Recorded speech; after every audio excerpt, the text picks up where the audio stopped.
Do you source stuff for customers, or do you just tell them to drop ship the part? Like if somebody needs a 5-way switch, do you try to have one on hand and have one to go in a guitar, or are you just like, yeah, send it to me? Like, So we carry like a pretty limited, and I've kind of fronted a push in the last few years to make it even more limited, the stuff that we carry, yeah, because when I got here, we had a wall full of every, Chinese P-bass bridge and these uh, every part you can imagine. And I went years and years without selling any of any them. of it, yeah, And so, yeah, a couple of years ago, we really, really dialed back and limited ourselves to, we have 250, 500K pots in, a couple different shaft configurations and lengths. We have 3, 4, 5-way switches, a couple super switches.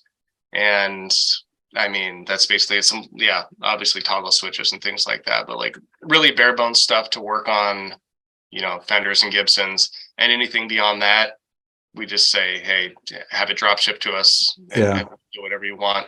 And that's taken so much stress and so much, trying to make things work that work. It is too, because especially when you add up your time, like figuring out how to get it into the shop and looking for it online and stuff. And then you're like, boy, I really ought to get paid for this time I spent figuring out where this pot comes from and all that kind of stuff. And then the customer's like, well, I can get it on Amazon and then you're just like, oh, oh man.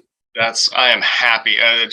You do that, you find it, and we can kind of pitch it too as like, you get exactly what you want. So we don't order it and then, oh, it's the wrong color. Yeah. You wanted something else, and then we have to order another one, and it's a whole situation. So I try to put as much of that as possible on the customer. Yeah. It's going great. Yeah.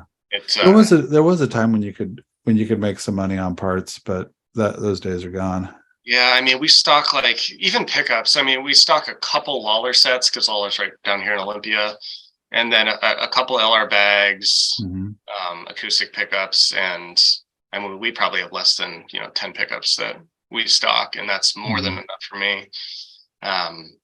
We do K&K too, a couple K&K pickups, but minimizing our kind of parts stock like that has been something we tried to do in the last couple of years, and I think it's really benefited us. I'd for sure recommend it.